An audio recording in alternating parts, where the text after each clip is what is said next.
नमस्कार। आज हम लोग देखेंगे लेसन प्लान यानी पाठ्य योजना और हमारा विषय है गृह विज्ञान होम साइंस, जिसमें हमारा टॉपिक है यानी प्रकरण कुपोषण।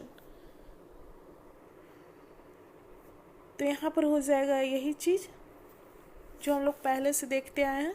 विद्यालय का नाम, छात्र अध्यापक या अध्यापिका का नाम, क्रमांक, विषय हमारा होम साइंस है, गृह विज्ञान, प्रकरण कुपोषण, वर्ग, अवधि, घंटी, दिनांक, सत्र।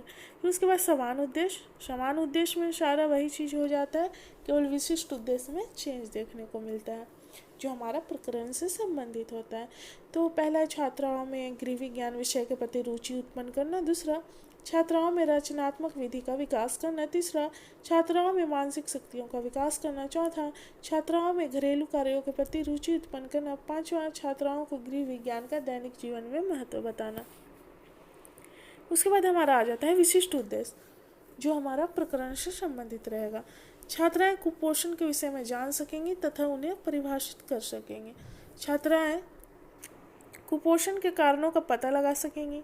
तीसरा, छात्राएं कुपोषण के विषय में हुए संश्लेषण को जान सकेंगी। चौथा, छात्राएं कुपोषण रोग का उचित विश्लेषण कर सकेंगी। पांचवा, छात्राएं कुपोषण का निदानात्मक वर्णन कर सकेंगी। उसके बाद आता है सहायक शिक्षण सामग्री, चौक, डस्टर, पॉइंटर, चार्ट, श्यामपट्ट, अन्य शिक्षण सहायक सामग्री। शिक्षण विधि में प्रयोग होता है व्याख्यान एवं प्रश्नोत्तर विधि। पूर्व विज्ञान, छात्राएं कुपोषण के बारे में समान जानकारी रखती हैं। वर्ग व्यवस्था, छात्र अध्यापिका अपनी सुविधा अनुसार वर्ग को व्यवस्थित करेंगे। अब आता है प्रस्तावना, जिसमें दो क्रिया किया जाता है, एक प्रश्न किया जाता है, एक तरफ छात्र उत्तर देते हैं। लास्ट में हमारा प्रकरण निकल कर आना चाहिए जिस टॉपिक को मुझे पढ़ाना है। तो पहला प्रश्न किया जाता है छात्र अध्यापिका द्वारा कि स्वस्थ रहने के लिए क्या आवश्यक है, तो छात्र उत्तर देते हैं संतुलित भोजन। दूसरा, संतुलित भोजन क्या है, तो उत्तर आता है ऐसा आहार जिसमें भरपूर मात्रा में पोषक तत्व सम्मिलित हो। तीसरा, पोषक तत्व कौन कौन से हैं, तो प्रोटीन, खनिज, लवण, विटामिन आदि। इन पोषक तत्वों की कमी से क्या हो जाता है, तो उत्तर आता है शारीरिक कमजोरी। और शारीरिक कमजोरी किसका रूप धारण कर लेती है, तो छात्र उत्तर नहीं दे पाते हैं, तो यहाँ पर हो जाता है समस्यात्मक और हमारा टॉपिक निकल कर आ जाता है जिसे मुझे पढ़ाना है। तो आज छात्र अध्यापिका कथन, कुपोषण और पाठ की उद्घोषणा में आ जाता है। आज हम लोग कुपोषण के बारे में विस्तार पूर्वक अध्ययन करेंगे। अब यहाँ पर 4 कॉलम बनाते हैं। शिक्षण बिंदु, प्रस्तुतिकरण में छात्र अध्यापिका क्रियाशीलता, छात्र क्रियाशीलन और श्यामपट्ट कार्य। शिक्षण बिंदु में हमारा प्रकरण से संबंधित रहता है, किस किस मुद्दे, टॉपिक को, बिंदु को पढ़ाना है। और छात्र क्रियाशीलन में छात्रों का व्यवहार किस प्रकार का है। और ब्लैक बोर्ड वर्क, श्यामपट्ट कार्य, मुख्य मुख्य बिंदुओं को लिखा जाता है ताकि छात्र आसानी से समझ सकें। तो कुपोषण का परिचय देखेंगे, इंट्रोडक्शन उसका। शरीर के लिए आवश्यक संतुलित आहार लंबे समय तक नहीं मिलना ही कुपोषण कहलाता है। कुपोषण के कारण बच्चों और महिलाओं की रोग प्रतिरोधक क्षमता कम हो जाती है। ऐसा नहीं है कि यह बच्चे और महिलाओं को ही हो सकता है, पुरुष को भी हो सकता है। प्रतिरोधक क्षमता कम हो जाती है जिससे वे आसानी से कई तरह की बीमारियों का शिकार बन जाते हैं। आहार का असंतुलित होना अथवा कुपोषण का प्रभाव शारीरिक स्वास्थ्य तथा वृद्धि और विकास पर भी प्रभाव पड़ता है। कुपोषण से विभिन्न प्रकार के रोग उत्पन्न हो जाते हैं जो हमारे जीवन को अनेक प्रकार से प्रभावित करते हैं।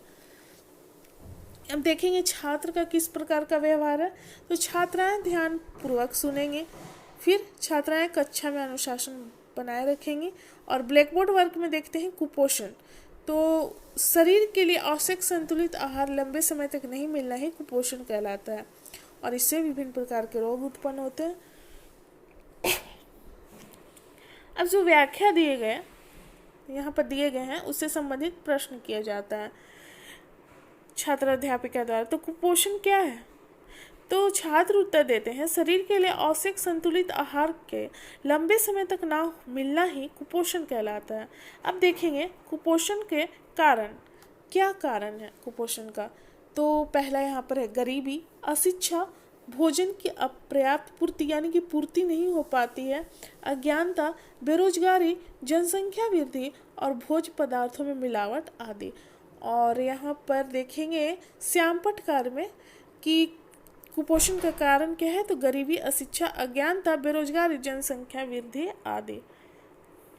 अब बोधात्मक प्रश्न, जो व्याख्या दिया गया, जो बताया गया, उससे संबंधित प्रश्न किया जाता है छात्रों से। कुपोषण के क्या कारण है, तो छात्र उत्तर देते हैं अशिक्षा, गरीबी, जनसंख्या वृद्धि जैसे कुपोषण के अनेक कारण हैं। अब अगला आते हैं बिंदु में, कुपोषण से होने वाले रोग। तो कुपोषण के कारण अनेक प्रकार की रोग हो जाती है, जैसे स्कर्वी, रिकेट्स, रतौंधी, घेंघा रोग तथा पेलाग्रा आदि। कुपोषण के कारण व्यक्ति की संपूर्ण कार्य करने की क्षमता समाप्त होने लगती है और वह धीरे धीरे मृत्यु का शिकार हो जाता है। छात्र क्रियाशील में देखेंगे, छात्राएं श्यामपट्ट में लिखे जा रहे वाक्यों को अपने कॉपी में नोट करेंगे। और ब्लैक बोर्ड वर्ग में देखते हैं कुपोषण से संबंधित रोग, तो वही चीज, रिकेट्स, सूखा रोग, स्कर्वी आदि। अब बोधात्मक प्रश्न देखेंगे, जो व्याख्या ऊपर दिया गया, एक्सप्लेन किया गया, उससे संबंधित प्रश्न किया जाता है। कुपोषण से होने वाले रोगों के नाम बताइए, तो छात्र उत्तर देते हैं छात्राएं कि कुपोषण से होने वाले रोग रिकेट्स, स्कर्वी तथा रतौंधी आदि है। अब देखेंगे कुपोषण से होने वाले रोग का निवारण, उसका रोकथाम या रोग को कैसे दूर किया जा सकता है।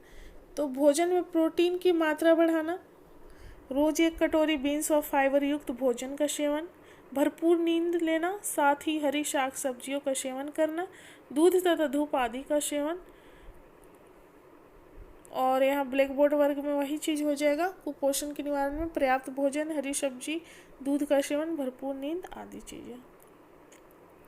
अब जो एक्सप्लेन किया गया उससे संबंधित प्रश्न है, यह एक्सप्लेन शॉर्ट में है, जबकि क्लास में इसका और ज़्यादा करना होगा।